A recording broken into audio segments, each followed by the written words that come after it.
दोस्तों, आज के इस दौर में जैसे जैसे जो क्राइम है अवैध संबंधों की शक्ल में जिस तरीके से अंधा होता चला जा रहा है, उसका एक सबसे महत्वपूर्ण कारण ये है कि ज़्यादातर अवैध संबंधों में वो लोग इन्वॉल्व होते हैं जो किसी परिवार के अपने होते हैं, सदस्य होते हैं।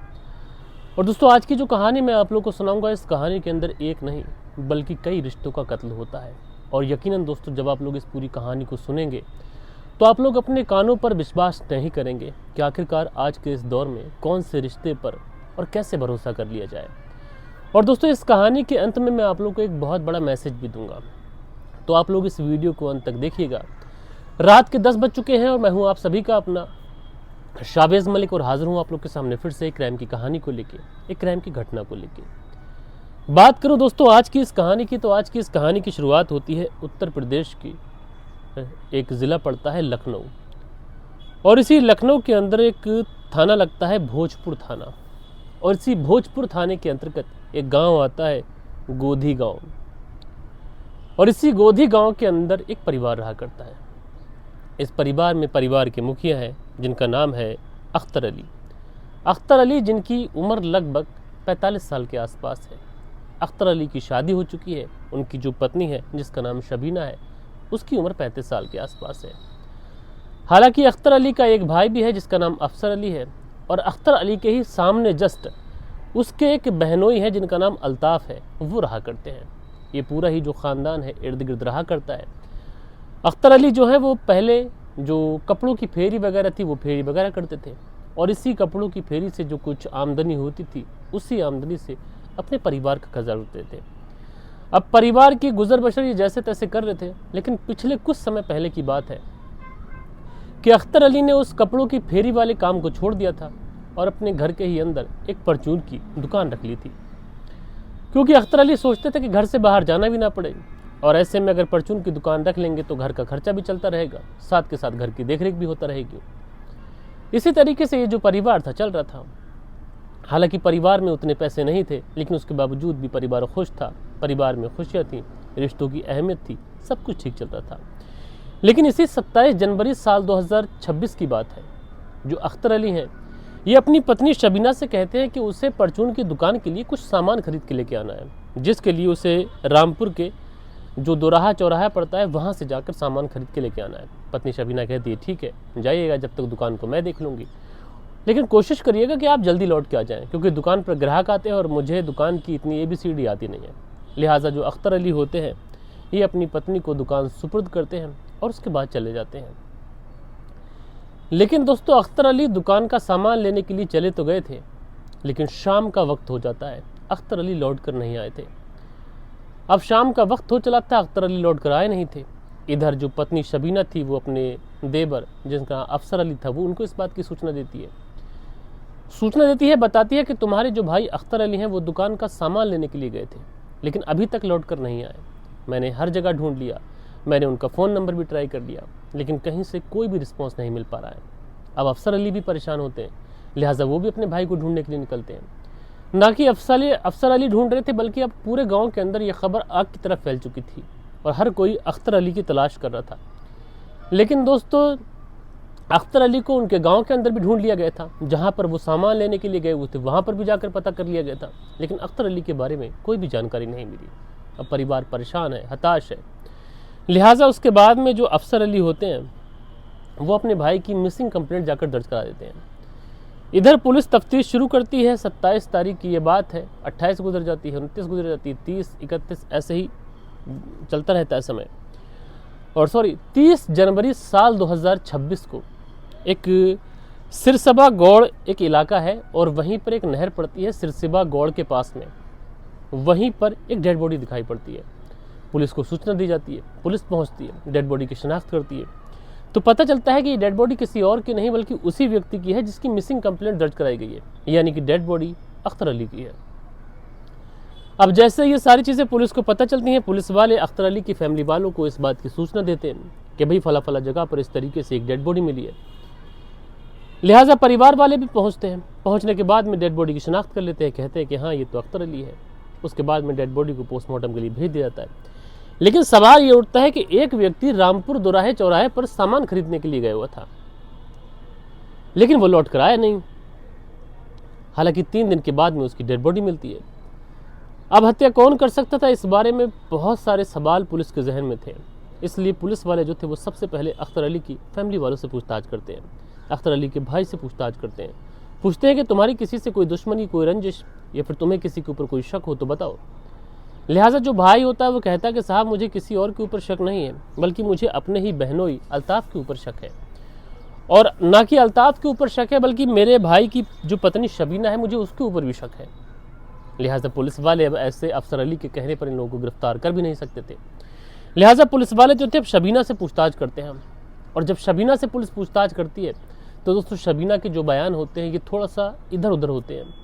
अब जैसे ही शबीना के अल्फाजों में थोड़ा सा डिसबैलेंस दिखाई पड़ता है, पुलिस वाले शबीना को उठा लेते हैं। उठाने के बाद में शबीना से जब सख्ती से पूछताछ करते हैं तो शबीना थोड़ी देर तक तो इधर उधर की बातें बताती है। अब चूंकि वो कोई पेशेवर कातिल, कोई पेशेवर मुजरिम थी नहीं, इसलिए शबीना पुलिस के सामने टूटती है। और टूटने के बाद में जो कहानी सुनाती है दोस्तों, वो कहानी इतनी ज़्यादा ख़तरनाक और इतनी ज़्यादा भयावह होती है जिसे सुनने के बाद में इंसान का जो भरोसा था वो रिश्तों से उठ जाता है। दरअसल शबीना बताती है कि वो अपने पति अख्तर अली के साथ में शादी होने के बाद में बेहतरीन ज़िंदगी गुजार रही थी, लेकिन जो अख्तर अली थे चूँकि पैसे वगैरह उन पर कुछ इतने थे नहीं, और अक्सर वो फेरी करने के लिए कपड़ों की अलग अलग गाँवों में जाया करते थे। जो कुछ कमाते उसी कमाने से हमारे परिवार का खर्चा चला करता था। लेकिन जो मेरे बहनोई है अल्ताफ़, वो अक्सर मेरे घर पे आया करते थे। अब अल्ताफ़ घर पे आया करते थे। अल्ताफ़ के 4 बेटे दुबई में नौकरी कर रहे हैं। अब आप समझ सकते हैं कि 4 बेटे अगर किसी के दुबई में नौकरी करते हो तो अगर 50,000 रुपये महीना भी इनकम मांग ले तो 2 लाख रुपये की इनकम है। और 2 लाख रुपये महीना की अगर किसी की इनकम होगी तो वो कैसे ही किसी को अपनी बातों में फंसा सकता है, और ख़ासकर महिलाओं को इन बात पर ध्यान देना चाहिए। अब इस तरीके से शबीना जो थी वो अल्ताफ़ की बातों में आ जाती है, और अल्ताफ़ और शबीना इन दोनों के बीच में, यानी नंद और भाबज के बीच में अवैध रिश्ते शुरू हो जाते हैं। अब नंदोई और भाबज के बीच में जो अवैध संबंध शुरू होते हैं, और एक बार जब ये रिश्ता शुरू हो जाता है तो फिर कभी रुकने का नाम नहीं लेता। अब आए दिन इन दोनों के बीच में फिजिकल रिलेशन, ये सारी चीज़ें जो थी वो बनती रहती हैं। लेकिन दोस्तों कहावत है कि ये चीज़ें इंसान थोड़े दिनों तक तो छुपा सकता है, लेकिन इसका अंत बड़ा भयावह होता है। और आखिरकार इस बात की जो खबर थी ये अख्तर अली को चल जाती है। जब अख्तर अली को इस बात की खबर चलती है कि उसकी जो पत्नी है उसके ही बहनोई के साथ में लगी हुई है, तो अख्तर अली इस बात का विरोध करता है। वो अपनी पत्नी को डांटता है, डपटता है, और साथ के साथ उसके ऊपर नज़र रखना भी शुरू कर देता है। अब जब नज़र रखना शुरू करता है तो जो शबीना थी अब अल्ताफ़ से मिल नहीं पाती। अब मुश्किल ये थी अगर मिलेगी तो फिर ये जो अख्तर अली है ये नज़र रख रहा है, पकड़ लेगा। लिहाजा जो अख्तर अली था वो अपनी फेरी का काम भी छोड़ता है, क्योंकि फेरी के काम की वजह से उससे अक्सर गाँव से बाहर जाना पड़ता था। इसलिए वो फेरी का काम छोड़ता है और अपने ही घर के अंदर एक परचून की दुकान रख लेता है, जिससे वो अपने घर परिवार का खर्चा भी चला सके और अपनी पत्नी के ऊपर नज़र भी रख सके। और दोस्तों उसके बाद में ऐसे ही चलता रहता है। लेकिन इधर जो शबीना और अल्ताफ़ थे ये दोनों एक दूसरे के प्यार में कुछ इस कदर पागल हो चुके थे कि अब ये दोनों एक दूसरे के साथ में टाइम बिताने के लिए समय देखना शुरू कर देते हैं। लेकिन इधर जो अख्तर अली था ये शबीना के ऊपर नज़र रख रहा था, इसलिए मुलाकातों का जो सिलसिला था ये एक तरीके से पनप नहीं पा रहा था। इसीलिए जो शबीना थी ये अल्ताफ़ को फ़ोन करती है, और फ़ोन करने के बाद में कहती है कि तुम्हें उसके पति को रास्ते से हटाना होगा। अब अल्ताफ़ जो कि 60 वर्ष का बुज़ुर्ग व्यक्ति है और उसकी 35 साल की एक सरेज है, उस 35 साल की सरेज के साथ में उसके नाजायज़ रिश्ते हैं। अब नाजायज़ रिश्तों तक तो बात ठीक थी, लेकिन अल्ताफ़ से जब वो उसके पति की कत्ल करने की बात कहती है तो अल्ताफ़ तैयार नहीं होता है। लेकिन किसी तरीके से ये अल्ताफ़ को अपने झांसे में लेती है और अल्ताफ़ कत्ल करने के लिए तैयार हो जाता है। उसके बाद में ये जो महिला शबीना थी पूरा प्लान बनाती है और प्लान के मुताबिक कहती है कि अल्ताफ़ सामान लेने के लिए अक्सर बाहर जाता है दुकान का, और उसी समय तुम अल्ताफ़ को शराब पिला देना, शराब पिला कर उसे नहर में धक्का दे देना। लोग समझेंगे कि शराब पी कर नशे में नहर में आ रहा होगा और डूबा गया होगा, तो किसी को कोई शक नहीं होगा। लिहाजा उसके बाद में ये लोग ऐसा ही करते हैं। 27 जनवरी साल 2026 को जब ये जो अख्तर अली था सामान लेके लिए निकलता है, उसी समय जो शबीना होती है अल्ताफ़ को कॉल कर देती है। कॉल करने के बाद में कहती है कि अख्तर अली घर से जा चुका है और सही समय है, तुम्हें अपने काम को अंजाम दे देना चाहिए। लिहाजा जो अल्ताफ़ था ये अपने दामाद को कॉल करता है। दामाद को कॉल करने के बाद में उसकी कार ले लेता है और अपने साथ में अपने 2 साथियों को बिठाता है। एक का नाम होता है सतपाल और एक का नाम होता है रंजीत। रंजीत और सतपाल दोनों अल्ताफ़ के कहने में आते हैं। उसके बाद में ये लोग पहुंच जाते हैं। रास्ते में ही ये लोग अख्तर अली को भी कार में बिठा लेते हैं और उसके बाद इसे रास्ते में काफ़ी ज़्यादा शराब पिलाते हैं, और शराब पिलाने के बाद में नहर के अंदर धक्का देकर वहाँ से 9-11 हो जाते हैं। अब चूंकि अख्तर अली ने बहुत ज़्यादा शराब पी ली थी, इसकी वजह से वो तैर नहीं पाया और मौके पर ही उसकी मौत हो गई। बहरहाल दोस्तों, पुलिस ने जब इस पूरे केस का खुलासा किया तो लोग हैरान थे, लोग परेशान थे कि आखिरकार ऐसा कैसे हो सकता है। लेकिन दोस्तों, अगर इस कहानी के अंदर आप लोग देखोगे तो इस कहानी के अंदर कई सारी चीज़ें हैं जिसकी वजह से ये क्राइम हो पाया। पहली बात, एक तो अख्तर अली की शराब पीने की लत। दूसरी चीज़ ये कि एक नंदोई और एक भाबज के बीच में रिश्तों को ख़त्म कर दिया गया। तीसरी चीज़ ये कि एक 60 वर्ष का व्यक्ति है जिसके 4 बेटे दुबई में नौकरी कर रहे हैं। ज़रा सोचिए कि अब उसके परिवार की इज्जत का क्या होगा। उसने भी अवैध संबंधों के नशे में ये काम कर दिया और दूसरी तरफ पत्नी जिसने अपने नंदोई के नशे में अपना सुहाग उजाड़ दिया। बहरहाल दोस्तों, इस कहानी के अंदर आप लोगों ने देखा मैसेज सबसे बड़ा यही है कि घर के अंदर अगर कोई भी व्यक्ति आता है तो उसके ऊपर पूरी नज़र होनी चाहिए। महिलाओं के लिए मैसेज ये है कि ऐसे ही किसी के कहने में आकर आप अपने पति की कदर ना खो दें। आपका पति है, बाकी और लोग तो बस मज़ा लेने के लिए आते हैं और इसका नुकसान सबसे ज़्यादा शबीना को हुआ, क्योंकि वो आने वाली ज़िंदगी अपनी जेल में गुजारेगी और उसका जो पति है वो भी इस दुनिया से जा चुका है, यानी वो विधवा भी हो चुकी है और उसका अब कोई सहारा भी नहीं बचा। बहरहाल दोस्तों, आप लोग इस पूरी स्टोरी के बारे में जो भी सोचते हो अपनी राय नीचे कमेंट्स बॉक्स में ज़रूर से ज़रूर दीजिएगा। कल के दिन आप लोग के कुछ बेहतरीन से कमेंट्स थे, वक्त होता है कि आप लोग के कमेंट्स पढ़ लिए जाएँ। सो दोस्तों, कल के दिन जो आप लोग के कुछ कमेंट्स थे, इसमें दिनेश कुमार जी ने बहुत बेहतरीन कमेंट्स किया है, तो मेरे भाई आपका शुक्रिया। सचिन चौधरी जी कमेंट्स करते हैं, भाई शुक्रिया आपका। उसके बाद में अगला जो कमेंट्स है ये है गंगा करके आईडी है और ये लिखते हैं हमारे भाई, लगता है आजकल के औरतों को की बुद्धि जो है पूरी तरीके से ख़राब हो चुकी है और हवस के चक्कर में वो कुछ भी कर जा रही हैं। तो गंगा जी, आपने बहुत अच्छी बात कही, आपका मैं बहुत बहुत शुक्रगुजार हूँ, आभारी हूँ। परवेज़ अहमद हैं, प्यारा सा कमेंट्स करते हैं, मेरे भाई शुक्रिया आपका। Yesterday only like no reply, तो फरजाना सिद्दीकी जी, खैर आपने लाइक किया उसके लिए भी शुक्रिया आपका। नसीर अहमद लिखते हैं, अस्सलाम वालेकुम शाबिज भाई, कैसे हैं आप? तो वालेकुम सलाम जी, मैं ठीक हूँ, आप बताएं कैसे हैं।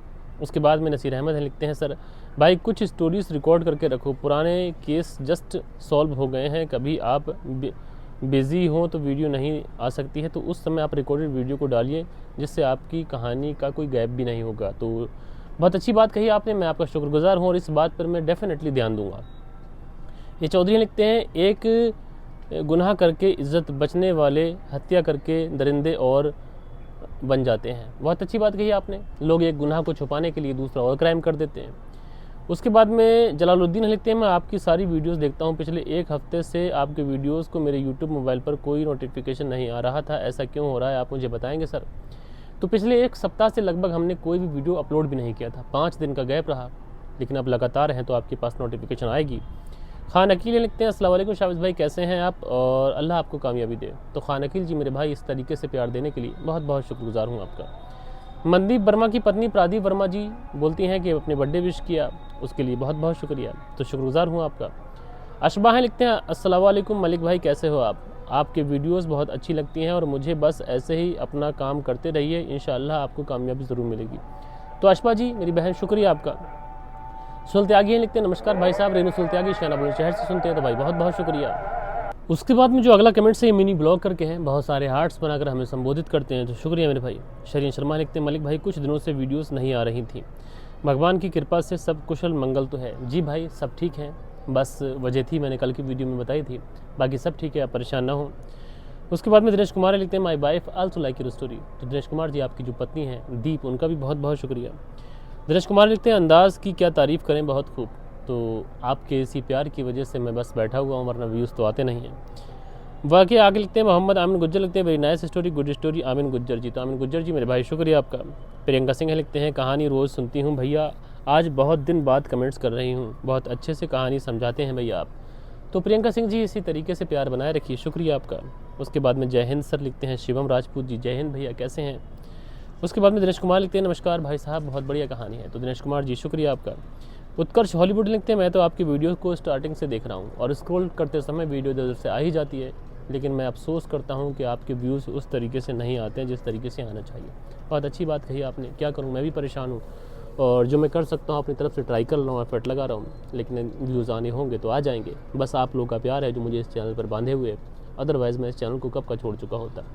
बहरहाल दोस्तों, मिलता हूँ मैं आप लोगों से कल के दिन किसी और स्टोरी के साथ में। जब तक के लिए अपना ख्याल रखें, देश का ख्याल रखें, परिवार के रिश्तों की अहमियत को समझें।